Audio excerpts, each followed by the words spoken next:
¿Qué aprendizajes te han dejado estos años como coordinadora y directora de laboratorio? A ver, realmente han sido muchos años en los cuales he estado formando parte de empresas que no eran mías, que yo formaba parte de ellas y tomaba decisiones porque, como habéis dicho, tenía roles de responsabilidad. Pero todo esto me ha creado un aprendizaje muy importante y es saber poner el foco, ¿no? Saber que el paciente es el centro. Y esto es lo que realmente me ha marcado, ¿no? He visto que en muchos centros no llega a ser así. Ferticast, las voces de la fertilidad. Un podcast para explorar el lado más humano de los profesionales sanitarios que trabajan en el mundo de la reproducción asistida, con el patrocinio de Fertifarm, empresa líder en soluciones de salud reproductiva. Bienvenidos y bienvenidas a un nuevo episodio de Ferticast. Hoy tenemos con nosotros a Elena Gálvez. Elena es embrióloga, asesora de fertilidad y una gran divulgadora en redes sociales de aspectos relacionados con la reproducción asistida. Elena es graduada en biomedicina por la Universidad de Barcelona, posgraduada en genética médica y humana por la Universidad de Valencia y máster en técnicas de reproducción humana en la Autónoma de Barcelona. Ha desarrollado su labor en múltiples centros, ocupando cargos de relevancia, tales como directora de laboratorio FIP y coordinadora general de clínica de reproducción. Actualmente, Elena Gálvez es socia fundadora, gerente, embrióloga clínica senior y asesora de fertilidad en Donainen Fertility. Hola, Elena. Hola. ¿Qué tal? Hola. Es un placer tenerte aquí hoy con nosotros. Igualmente, el placer es mío. Muchas gracias por la invitación. Genial. Tenemos también, nos acompaña Nuria de Miquel. ¿Qué tal, Nuria? Hola, ¿qué tal? Muy bien. ¿Todo bien también? Sí, muy contenta de volver a estar aquí. Bueno, pues empezamos. Yo lo primero que te quería preguntar, Elena, es ¿cómo descubriste este mundo, el mundo de la fertilidad? ¿Tuviste algún input durante, no sé si tu formación o de dónde vino esa pasión? La verdad es que la pasión sanitaria la he tenido desde niña, desde muy, muy, muy pequeñita. Yo ya sabía que quería dedicarme a las personas, a la sanidad. ¿Y por qué la reproducción asistida? Pues es que tampoco te puedo decir algo que me marcara especialmente. Siempre lo tuve claro. O sea, había algo en mí que marcaba mi camino y este fue la reproducción asistida. Y sí que es verdad que cuando empecé biomedicina, me encantó todo lo que estaba relacionado con la embriología. Para mí era espectacular y era un descubrimiento. Y en esa época se publicó un libro de Ana Veiga, El Miracle de la Vida. Me marcó tanto que reafirmé aún más mi pasión. Sí. O sea, descubriste el libro, te llegó de alguna manera a las manos, lo leíste, ¿no? Y eso mi madre me lo regaló, mi madre. Mira. Mi madre, supongo que ya veía, ¿no? Mi pasión, lo que siempre me había motivado a seguir estudiando y formándome. Y el libro, la verdad es que podría decir que me cambió la vida porque tuve aún más claro que quería dedicarme a la reproducción asistida, ¿no? Y ahí pues ya empezó todo. Terminé la carrera, empecé el máster de reproducción asistida justamente en el hospital, en la clínica de Xeus, que es justo donde estaba Ana Veiga, la doctora Montse Boada, y la verdad es que, bueno, para mí fueron, ¿no? mis referentes. Mis referentes, sí. Pues justo te iba a preguntar qué fue, el porqué del mundo de la fertilidad, qué fue lo que te hizo elegir la reproducción asistida, pero bueno, yo creo que nos has respondido de sobras. Te queríamos preguntar luego que, bueno, es evidente que eres una gran apasionada por la reproducción asistida y la pregunta es ¿qué es lo que más te ilusiona dentro del mundo de la fertilidad actualmente? Me ilusiona ver crear familias. O sea, ver nacer familias es algo que nunca deja de ilusionarme y emocionarme. Es tan bonito ver cómo una paciente confía en ti y puedes ayudarla a cumplir su sueño, que esto es lo que me emociona cada día y es, bueno, mi motivo para seguir trabajando cada día más. Sí, muy, muy bonito, la verdad. Sí. Y bueno, hablemos un poco de tu trayectoria. Nos has contado un poco qué es lo que te impulsó a entrar en este mundo. Y bueno, ahora que has pasado por muchos centros y has asumido roles de gran responsabilidad, ¿qué aprendizajes te han dejado estos años como coordinadora y directora de laboratorio? A ver, realmente han sido muchos años en los cuales he estado formando parte de empresas que no eran mías, que yo formaba parte de ellas y tomaba decisiones, porque como habéis dicho, tenía roles de responsabilidad. Pero todo esto me ha creado un aprendizaje muy importante y es saber poner el foco, ¿no? Saber que el paciente es el centro. Y esto es lo que realmente me ha marcado, ¿no? He visto que en muchos centros no llega a ser así y esto para mí pues era, ¿no? Era un problema y veía que habían muchos intereses. Al final son empresas, pero yo como buena sanitaria y de corazón sanitario, yo tenía que poner en el foco el paciente y es pues al final es el mayor aprendizaje que me llevo, aparte de muchos otros, muchísimos, pero este es el principal. Es el principal, saber, ¿no? que el paciente tiene que ser el centro de todo y todo. Los profesionales tenemos que velar por cumplir su sueño. Sí, que no se pierda el foco original por el que estáis haciendo todo esto, ¿no? Luego todo y cuesta tiene mucho, que salir. Sí. Cuesta muchísimo porque al final son empresas y cuando tú ya tienes una empresa propia te das cuenta de las grandes dificultades que te encuentras en el mundo de la empresa, pero no tienes que perder el mundo de vista. Y que todo el equipo también, ¿no? Esté a una y conozca sobre el caso de cada paciente. Bueno, la filosofía. Y esto cuesta muchísimo. Al final, cuando tú formas parte de una empresa, no eres tú quien ha escogido los profesionales que están en él, ¿no? Y bueno, y hay de todo.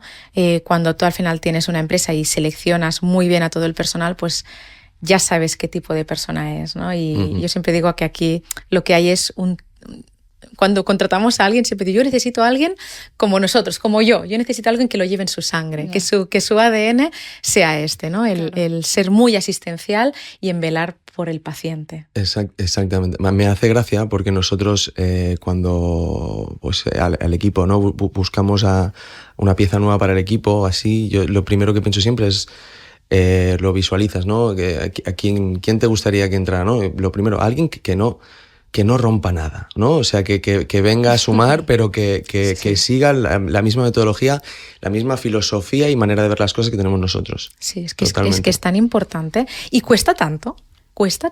Y te das cuenta cuando eres tú la que selecciona el personal, ¿eh? Sí. Porque una cosa es lo que se dice en las entrevistas y otra es realmente al profesional que te encuentras trabajando.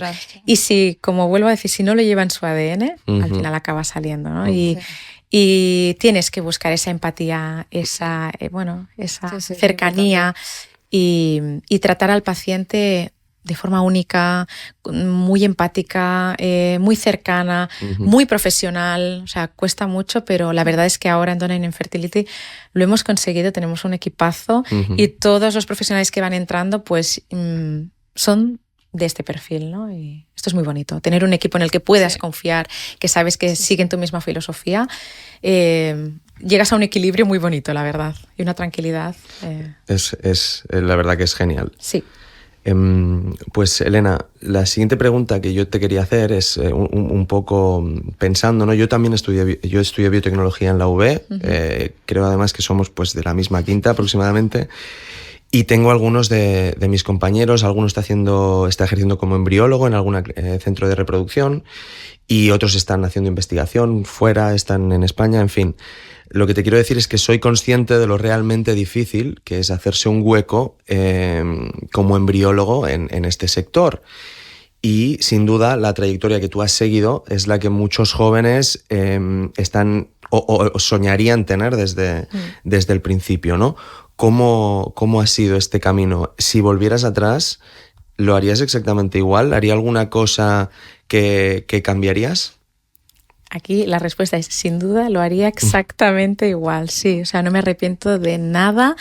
Al contrario, o sea, no os puedo decir que ha sido un camino de rosas, porque al principio piqué muchísimas puertas. O sea, sí, cuando eres un embriólogo junior que acabas de salir del máster, picas todas las puertas que tienes, ¿no? Y las buscas, rebuscas, pero fue difícil, pero cuando ya empecé a encontrar a las personas adecuadas, fue un camino de rosas, o sea, todo vino dado, fue todo muy fluido y siempre he encontrado mi hueco en cada sitio, en cada empresa donde he estado. Así que os podría decir que que al principio sí que me costó y que me da siempre mucha pena ver a muchos embriólogos con la formación que tienen, con lo que cuesta llegar hasta allí, que no puedan tener, ¿no?, un futuro laboral digno o si más no, seguir y continuar su pasión. Esto me da muchísima pena y además hay muchos embriólogos que me escriben, muchas chicas que me escriben de ojalá, ¿qué tengo que hacer para llegar donde has llegado tú? Y digo, es que es perseverancia, es que yo soy muy luchadora, muchísimo. Y si algo se me resiste, aún le pongo, ¿no?, más coraje. Entonces, sí, al principio costó mucho, pero lo conseguí y bueno, al final es trabajar bien. O sea, yo creo que ser buena persona, trabajar bien, es lo que te lleva a todos lados. Y no dejar de intentar, ¿no? Y siempre, si sigues intentando, siempre al final acaba. Sí, y que no es tener suerte. Hay mucha gente que me dice, ay, es que has tenido mucha suerte. Bueno, la suerte también me la he buscado, es decir, no he dejado de luchar, no he dejado de trabajar, de formarme y esto pues me ha ayudado mucho y sí, yo agradezco muchísimo donde estoy, pero me lo he currado muchísimo también. Sí. Totalmente. Sí. ¿Qué consejo le darías a esos embriólogos que te escriben o estos que empiezan a estudiar? ¿Qué consejo le darías? Primero, que se formen muchísimo. Al final nuestra profesión requiere una formación continua espectacular, o sea, tenemos que estar formándonos continuamente, pero que luchen, o sea, es lo que hablamos ahora, que no dejen de luchar, que si realmente quieren ser embriólogos, a lo mejor su primer trabajo no es de algo que les apasiona, no pasa nada, adelante, ya llegará, no dejes de probarlo. Porque yo creo que intentarlo y picar a muchas puertas y presentarte y mostrar la persona que eres y tu pasión por tu trabajo te abrirá muchas puertas. O sea que al final es no rendirse. Ojalá todos los embriólogos puedan llegar a ser lo que quieren ser, porque lo merecen. Sí, sí. Seguro, sí, sí. Y después de todo lo que has vivido, todos los aprendizajes, tanto profesional como personalmente, ¿cuál dirías que es el mayor reto al que te has enfrentado? Esta es complicada, pero fue mi propia infertilidad. Sería el mayor reto, sí. Sí, porque estás muy preparado para guiar a tus pacientes, pero nunca estás preparado para cuando te toca a ti. Entonces, cuando me tocó a mí, yo siempre digo, cuando la infertilidad llamó a mi puerta, dije, bueno, ahora soy yo la siguiente, ¿no? Y aún se me ponen los pelos de punta, claro. Pero sí, la infertilidad para mí fue... Sí. Que aprendes tanto profesionalmente como el tacto con los pacientes y cómo lo están viviendo ellos. Sí, ¿no? sí. Al final... Yo nunca me cansaré de decir que para mí la infertilidad ha sido una prueba que me ha puesto la vida delante para ser mejor profesional. Sí, sí. Exactamente. Yo creo que el hecho de... Ahora cuando hablas con las pacientes directamente es que te puedes poner totalmente en su lugar porque lo has estado. Entonces, bueno, mira... Esto ayuda mucho. La verdad es que antes solo imaginaba lo que pasaban las pacientes. Claro. Ahora sé qué es lo que pasan. Sé qué es lo que pasan cuando tienen abortos. Sé qué es lo que pasa cuando lo intentan y no llega al positivo. Cuando realizan una punción o una estimulación ovárica.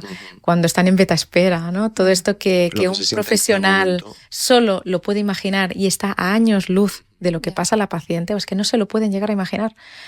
Pues en parte agradezco lo que me pasó porque ahora sé lo que sienten. Ahora ya no solo lo imagino, sino que lo he vivido en mis propias carnes. Entonces, bueno, ayuda a poder transmitir la tranquilidad a la paciente, la tranquilidad que necesita. Y esto a mí también me da tranquilidad. Y esto es muy importante también. Sí. Pues, Elena, cambiando un poco de temática, te quería preguntar pues, por tu proyecto actual, por Dona in Infertility. ¿Cómo surgió esta aventura de fundar Dona in Infertility dentro del ambiente competitivo, ¿no? Estando en Barcelona, ¿no? Hay muchas clínicas de fertilidad, muchos centros de reproducción. ¿Cómo surgió esta aventura? Este sí que es mi mayor reto. Sí, y siempre digo que es mi tercer hijo. O sea, la clínica es mi tercer hijo.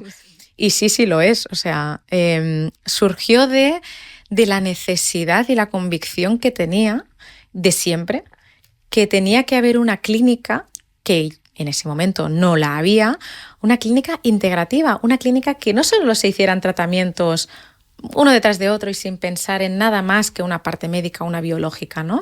Sino que se pudiera ver a la paciente pues, globalmente, ¿no? En distintas disciplinas y que esto mejorara las tasas de embarazo, ¿no? Y sí que es verdad, ¿no? que esto lo llevaba yo dentro desde siempre. O sea, no es que de repente dijera, ay, pues ahora quiero montar una clínica. No, yo siempre había querido poder liderar un centro donde lo que hablábamos antes, el foco fuera el paciente, ¿no? No los números a final de año, que son importantes, pero que el foco tiene que ser el paciente. Y al final, pues era un sueño, ¿no? Y pensaba, obviamente, que nunca se cumpliría. Pero bueno, aquí lo luchadora que soy, que cuando vi una pequeña oportunidad de poder hacerlo, junto con unos socios, lo pudimos hacer y la verdad es que el orgullo ¿Siempre has tenido ese gusanillo emprendedor? ¿No? Yo tengo, cuando hablas con gente... Sí. Mis padres siempre me dicen, a ver, niña, esto no te ha salido a ver, esto te viene de familia. Y digo, pues sí, seguramente que sí. Nosotros ya lo veíamos, ¿no? Ya lo veíamos. Sí, no, y es verdad, siempre he tenido este gusanillo, como tú dices, emprendedor, esto lo he tenido de siempre, pero bueno, la base sanitaria, ¿no? Es la que yo quería seguir. Entonces, cuando surgió la oportunidad, yo siempre he sido una persona muy positiva, muy optimista, muy echada para adelante, muy luchadora.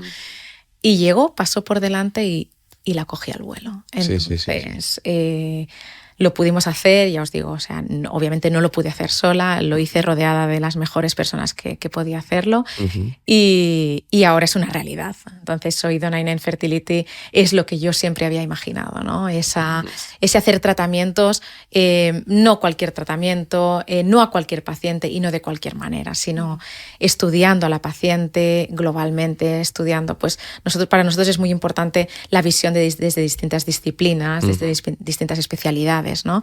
Yo creo que una paciente, yo siempre les digo a las pacientes, o sea, si tú estás inflamada, si tú tienes una inflamación sistémica, tu cuerpo no estará pensando en implantar, que es un trabajazo para él. Tu cuerpo estará pensando en desinflamarse. Entonces, vamos a tratar esa inflamación. Y a mí me sorprendía que una paciente que acudía a un centro de fertilidad, pues no le preguntaban cómo eran sus digestiones, cómo era su frecuencia de ir al baño, si tenía distensión abdominal, si tenía dolor en algún punto de su cuerpo. Pues todo esto es muy importante al final. Esa mujer es la que va a tener que gestar, por lo tanto ese cuerpo tiene que estar, ¿no? En un buen equilibrio para que ese embrión puede implantar. Entonces, como yo siempre he tenido este pensamiento, porque realmente pues, son bases científicas, es fisiología humana, pues es engranar las piezas, y cuando las engranas es cuando las cosas salen muy bien hechas. Entonces, bueno, hoy sí que puedo decir que ya es una realidad que Donainen Fertility existe y que existe un centro de medicina reproductiva integrativa. Y esto pues me enorgullece muchísimo. Totalmente. Muy felicidades por lanzar el proyecto. Sí, gracias. La verdad es que es muy bonito y las pacientes y los pacientes lo agradecen muchísimo. Mucho. Pues mira, viene un poco a colación de lo que estamos hablando ahora. Yo te quería preguntar cómo lo haces en tu día a día, porque al final lo hemos dicho antes, eres socia fundadora, eres gerente, eres embrióloga y además asesora de fertilidad. Imagino que tendrás también tu vida personal. Ahora comentábamos hace un rato que tienes 2 maravillosos hijos, ¿no? ¿Cómo se gestionan tantas responsabilidades? Y a mí hay veces que me faltan horas en el día. Como puedo. Como puedo. Haciendo un puzzle. La verdad es que intento conciliar mucho, tanto como puedo. Como bien os he comentado, yo también tuve muchos problemas de fertilidad. Tuve que realizar un tratamiento de fertilidad para poder tener a mis hijos. Y tengo que dedicarles tiempo y quiero dedicarles tiempo. Entonces, hago lo que puedo. La verdad es que tengo una familia maravillosa, tengo un marido y unos padres que me ayudan muchísimo y esto también hace que pueda dedicar muchísimas horas a la empresa, pero que al final es un trabajo de todos, ¿no?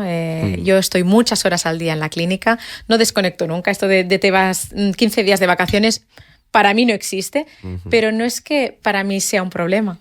Es que no podría estar desconectada ni un día. Ya. O sea, pero bueno, es lo que os digo, al final es muy importante la relación familiar que tengas. Tengo una pareja al lado que lo comprende perfectamente, que sabe que es mi vida y que parte de mi felicidad es esta. Entonces, bueno, lo hemos engranado como algo más en la familia y trabajamos todas las horas que hagan falta y el tiempo que tengo lo dedico de calidad a mis hijos y a mi familia. Entonces, esto es muy importante.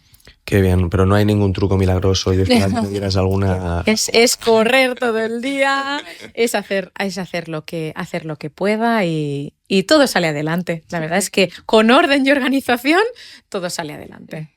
Y muchas gracias por participar en el podcast con nosotros. Sí, que me encanta. Sacar un hueco, ya te digo.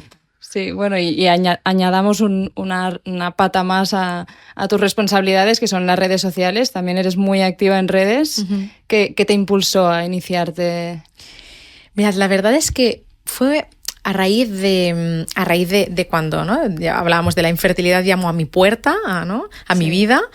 Me di cuenta, yo obviamente sabía que la infertilidad era un tabú, lo tenía claro, pero no te das más cuenta hasta que tú no estás metido en ello. Entonces, cuando empezamos con todo el estudio que tuvimos que hacer, a mi marido le daba apuro hablar de todo esto. Entonces, él prefería no exponerlo más allá de la familia. Y, ¿sabes eso que dices? Ostras, ¿y cómo puede ser? ¿Por qué no? Porque yo estoy también, ¿no? Participando en este tabú.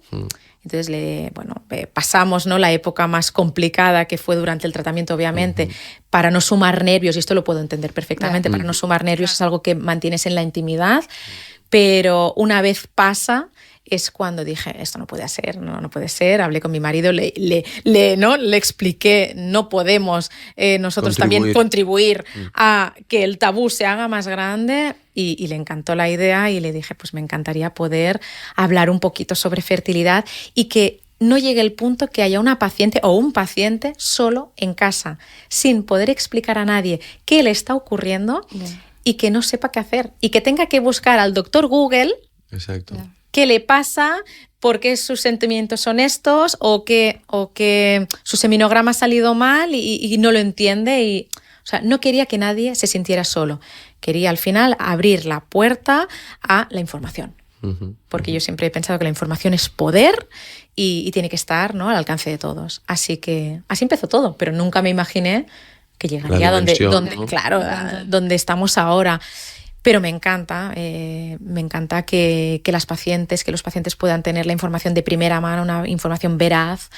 Y justo iba a decir información veraz, porque hoy en día precisamente las redes sociales yo creo que es un arma de doble filo, ¿no? Permite dar voz a todo el mundo, entonces es muy importante, yo creo, pues la labor que hacéis profesionales formadas, en este caso como tú, ¿no? Que dais información verídica y contrastada. Porque si no te puedes encontrar, ¿no? Con pacientes que van a buscar información a fuentes que no son fiables. Exacto.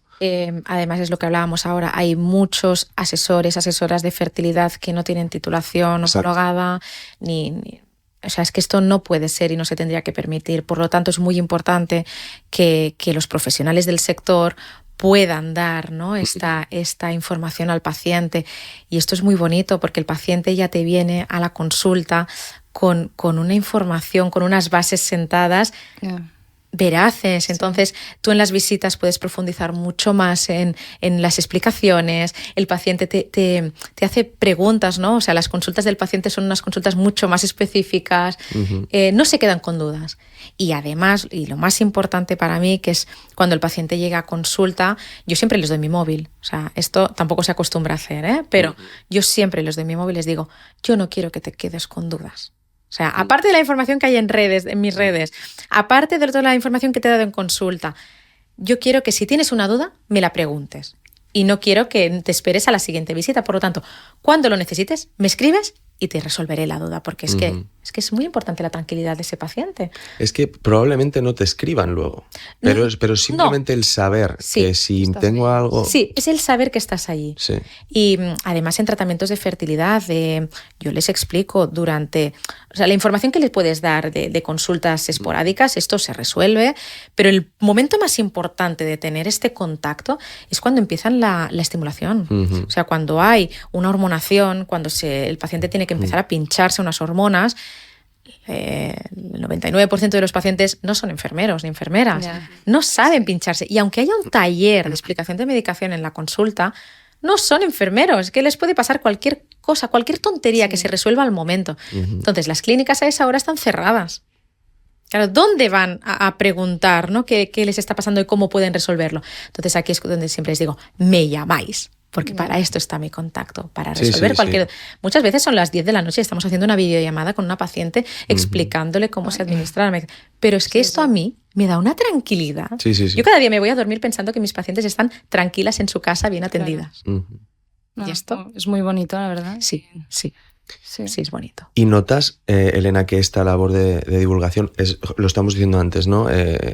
Pues la infertilidad siempre ha sido como un tabú, ¿no? Que gracias a esta labor pues, que hacéis los profesionales cada vez es menos, ¿no? Pero el hecho de que durante tanto tiempo haya sido tabú, yo creo que ha ayudado a que se creen mitos y falsas creencias, ¿no? Alrededor de los tratamientos de reproducción. ¿Notas que con pues esta presencia en redes sociales ayudas a desmitificar esto? No sé si te lo dicen las pacientes. Sí, mucho. La verdad es que sí. Y además que hacemos vídeos de esto es un mito y lo explicamos y las pacientes te escriben, ostras, pues yo pensaba que era verdad. Y aún te sientes, ¿no? Pues mejor. Qué labor que estoy ayudando. Sí, es muy importante. O sea, que estén informadas. Es que la transparencia, la claridad, la información es que es tan importante. Y esto que decías, que hay muchas pacientes que te llegan a ti, que ya saben, que ya conocen sobre lo que hacéis y cómo trabajáis, ¿te ha ayudado a la hora de seguir un tratamiento con alguna paciente a ver, que venga de redes? ¿O? Sí, es todo muy fácil. O sea, me hace mucha gracia cuando las pacientes, ¿no? Las vas a buscar en la sala de espera y te dicen, ay, Elena, es que es como si te conociera de toda la vida. Claro, eres mi amiga, sí. Tú no me conoces a mí, pero yo a ti sí. Esto a mí me choca mucho también porque no soy consciente de a cuánta gente llega, ¿no? Claro. Pero es muy bonito porque crea un vínculo desde el minuto cero, ¿no? Claro. Y este vínculo te ayuda a que las tensiones se dejan fuera. Eso es. O sea, y esto, la paciente relajada, el paciente relajado es muy importante porque entonces se les ocurren todas las dudas, podemos hablar distendidamente. Sí, es diferente. O sea, me ven como alguien que ya conocen. Claro, alguna paciente, es que estás en mi casa cada día. Entonces, bueno, pues es diferente. Hay una confianza que normalmente en consulta pues no tendría. Justo, nosotros siempre decimos, ¿no?, que lo más difícil de generar es un vínculo de confianza y todo lo que se puede hacer previamente para ayudar a generarlo desde un inicio. Si te viene, me imagino, un paciente que no os conocéis, somos personas, ¿no? Al principio, qué bien, pues creo porque es esto, ¿no? Es muy importante. Yo soy una persona muy cercana, pero claro, yo a esa persona no la conozco, pero yo al ser tan cercana ya se crea el vínculo directamente, porque claro, ellos vienen, parece que te conozca de siempre, qué bien, podemos hablar entre amigas y esto es lo que a mí me gusta. O sea, eres una profesional que la está ayudando, pero ella se siente cómoda como si estuviera hablando con una amiga. Y entonces la conversación es muy diferente. Es muy diferente. Yo creo que cada vez más se busca este perfil de profesionales, ¿no? Que sean mucho más cercanos. Porque antes sí que cuando tú ibas a una clínica era como la relación era muy distante con quien te atendía y ahora pues buscas la proximidad, la cercanía, la profesionalidad ante todo, eso seguro, pero necesitas la empatía, o sea, son tratamientos que son ya no a nivel físico, sino a nivel emocional.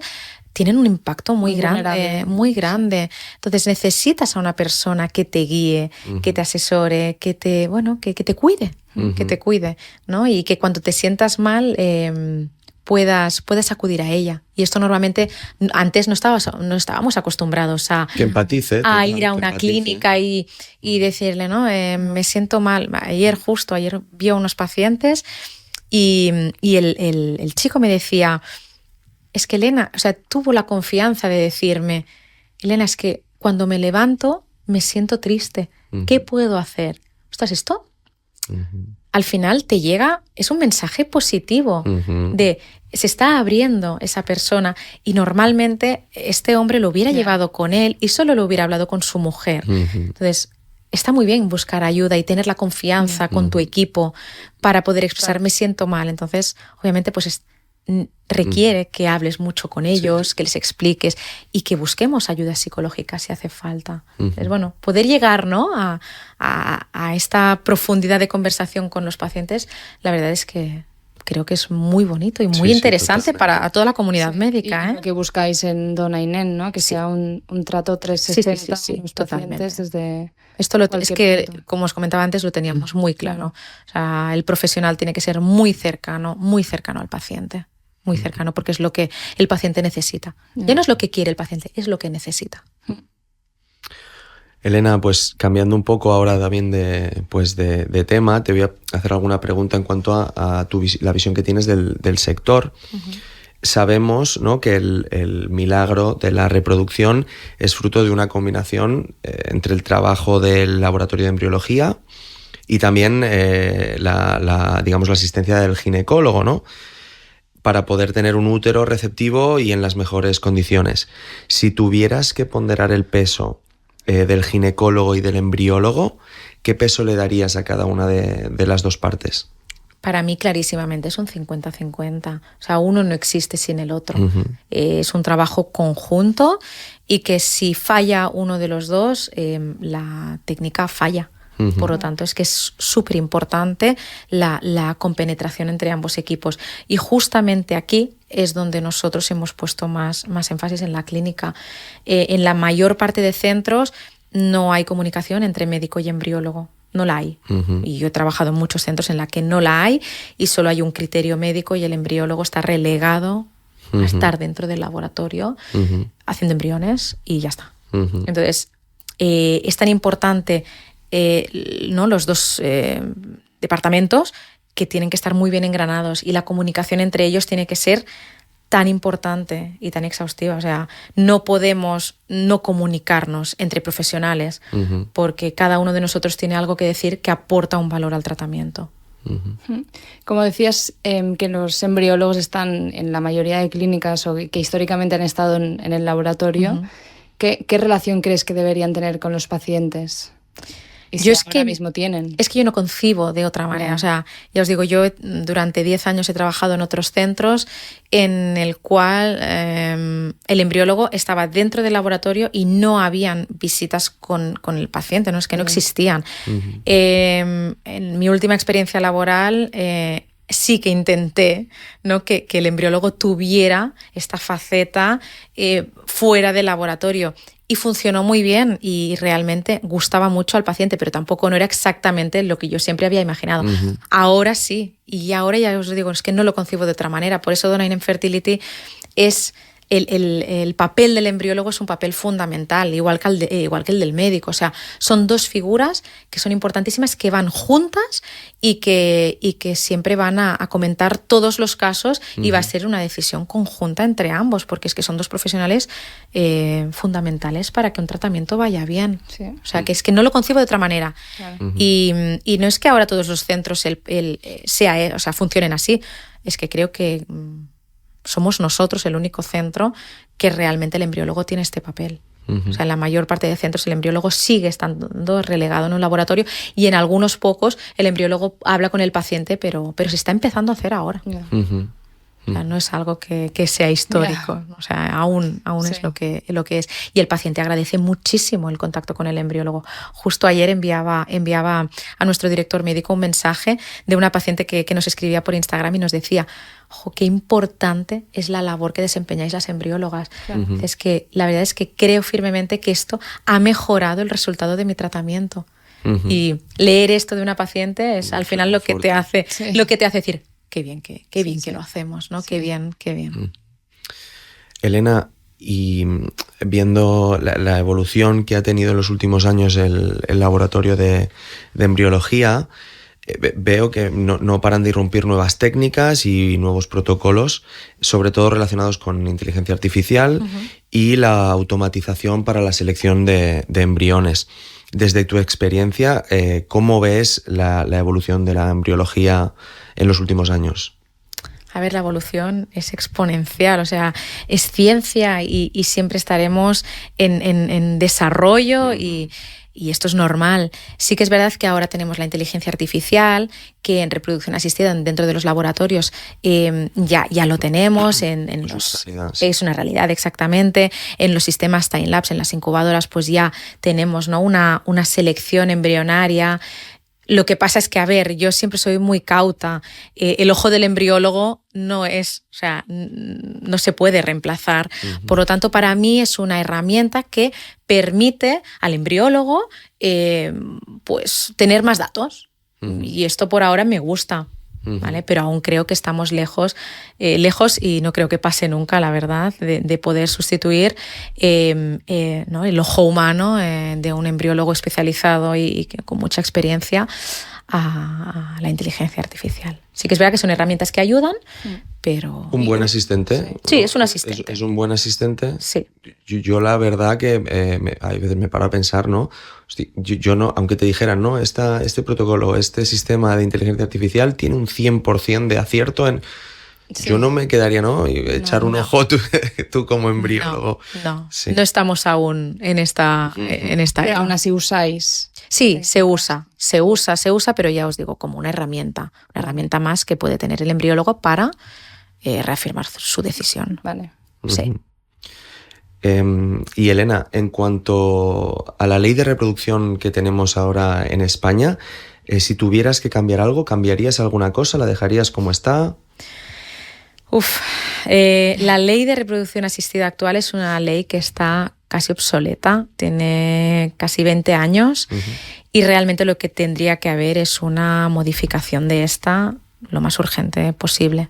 Pero esto espero que llegue pronto, pero a ver cuándo llega. Uh-huh. Hace mucho que debería haberse modificado y actualizado a las situaciones actuales que hay hoy en día. Uh-huh. Bueno, esperemos que, pues, dando un poquito de visibilidad, ¿no? Y esperemos que sí. Especializada, pues, como tú. Se empieza a mover. Esperemos que sí, porque toda la comunidad está deseando esta actualización de la ley. Uh-huh. Uh-huh. Pues, Elena, conozcamos un poco más tu lado personal. ¿En qué dedicas tu tiempo fuera del trabajo? ¿Cuáles son tus hobbies? Bueno, si os digo que ahora mismo no tengo hobbies, o sea, como os decía, me dedico a trabajar y mi tiempo libre está dedicado a mi familia. O sea que para mí mi hobby ahora mismo es estar con mi familia, con mis hijos, con mi marido. Sí. ¿Y lo que te motiva? Tu familia. Me motiva mucho mi familia, me motiva seguir viéndolos crecer y que ellos puedan ver que el tiempo que pasó su madre con ellos era un tiempo de calidad y que vean que su madre, pues, está contribuyendo, ¿no?, a que la sociedad tenga menos tabúes. Uh-huh. Y está contribuyendo a ayudar a las personas. O sea, me encantaría, ¿no?, que en un futuro mis hijos vieran esto de su madre. Seguro que sí. Sí. Uh-huh. ¿Y la cualidad que más admiras en una persona, Elena? Os diría que la que más es la honestidad. Yo soy una persona muy honesta, muy clara y transparente y siempre espero lo mismo de los demás. O sea, que es lo que más valoro de alguien, la honestidad y la transparencia. Uh-huh. Con mano izquierda, imagino, ¿no? Con mano izquierda, sí. Con mucha sensibilidad. Sí. Muy bien. Sí. Y nos has contado, ¿no?, que a nivel profesional el hecho de siempre has tenido ese gusanillo emprendedor, ¿no?, y que un reto a nivel profesional siempre había sido pues montar una clínica donde el paciente estuviera en el centro y demás. A nivel personal, ¿hay algún reto que te queda por cumplir? ¿Algo que tengas marcado que todavía no te hayas puesto con ello? No, a nivel a ver, yo siempre he sido una persona que me ha encantado la música, me encanta la música. De pequeñita tocaba el piano, luego me decanté más hacia el canto. Yo era soprano en el Palau de la Música. Esto es algo que nadie sabe y que todo el mundo cuando le digo se quedan alucinados. A mí siempre me ha gustado mucho cantar y lo dejé aparcado por mis estudios y posteriormente por mi trabajo. Y sí que tengo pendiente cuando los niños sean mayores, cuando pueda, cuando tenga un poco tiempo libre, sí, dedicarme a esto, ¿no? A mi gran hobby, que es la música. Sí. ¿Habías estudiado algo, formación en música? Sí, estudié piano y canto. Y canto, pero sí, dejé más el piano por el canto porque era lo que más me apasionaba. Ya os digo, cuando teníamos los conciertos en el Palau de la Música, era muy bonito. O sea, realmente es algo que me mueve mucho la música, sí. Bueno, Sí. ya tendrás tiempo para volver. Ya tendré tiempo. Yo siempre lo digo, siempre me he imaginado como una jubilada tocando el piano de nuevo. Entonces, bueno, siempre pienso pues en la jubilación, volveré a tocar el piano y Y siempre puedes cantar para tus hijos y para tus lo hago. Sí, seguro que ellos lo agradecen un montón. Sí, lo hago en pacientes también. En casa. La verdad es que la música nunca falta, es algo. Mira, siempre he educado a los niños así y a nivel personal pues es lo que más me gusta, sí. Sí. Elena, un lugar para perderse. ¿Dónde te podemos encontrar si no estás con tu... Si no estoy trabajando, si no estás trabajando o con mis hijos y mi familia. Pues yo soy de mar. A mí me encontrarás en la playa. Yo soy de un pueblo de mar. Sí. Y allí me pierdo. O sea, yo soy una persona que las pequeñas cosas son las que me hacen feliz. No necesito grandes viajes, no necesito solo estar con los que yo más quiero en mi sitio preferido, que es mi pequeño pueblecito. Entonces allí me encontraréis siempre cuando no esté trabajando. Ujú. Sí. Y ahora nómbranos a un referente en tu carrera profesional. Antes os he nombrado un poquito, ¿no? ¿Dónde has hablado? Sí, para mí mis referentes son Ana Veiga y Montse Boada. O sea, siempre a raíz de la lectura de ese libro fueron las personas de referencia. Han sido personas muy importantes y son personas muy importantes dentro de la fertilidad y del mundo de la fertilidad aquí en España. Y las admiro muchísimo, tanto a nivel profesional como personal. Ujú. Sí. Pues ya por último, para terminar, Elena, siempre nos gusta terminar con esta pregunta. ¿Qué persona te gustaría ver aquí en el Ferticast, persona relacionada con el mundo de la reproducción, que se sentara donde estás sentada tú ahora mismo? Mira, para no mojarme en una persona en concreto, porque realmente hay muchos profesionales buenísimos, os diría que alguien que realmente aporte mucho a la paciente o al paciente que lo está escuchando. O sea, alguien que realmente tenga una muy buena formación, alguien que pueda aportar y que si hay alguna paciente o algún paciente que lo está escuchando y en ese momento le ha aportado algo que le haga que ese tratamiento sea más llevadero, pues yo estaré encantada. Bueno, Elena, la verdad que ha sido un auténtico placer compartir esta conversación contigo. Estaríamos mucho más rato, pero al final tenemos que poner un final. No sé si hay algo más que quieras añadir o algo que se haya quedado en el tintero. No, simplemente agradecer la invitación. He estado muy a gusto y he podido expresar un poquito, ¿no? Lo que pienso y cómo concibo yo los tratamientos de fertilidad. Así que muchísimas gracias por este ratito y nos vemos pronto. Pues genial, Elena. Simplemente agradecerte a ti por la labor que haces, por sacar un ratito para venir a hablar con nosotros, por tener esa mirada tan humana hacia la fertilidad y la reproducción asistida. Y simplemente, si os ha gustado el episodio, no olvidéis suscribiros y compartirlo. Nos escuchamos en el próximo capítulo, donde seguiremos explorando las historias y los desafíos de los profesionales del mundo de la fertilidad. Hasta la próxima. Gracias. Adiós. Ferticast. Las voces de la fertilidad.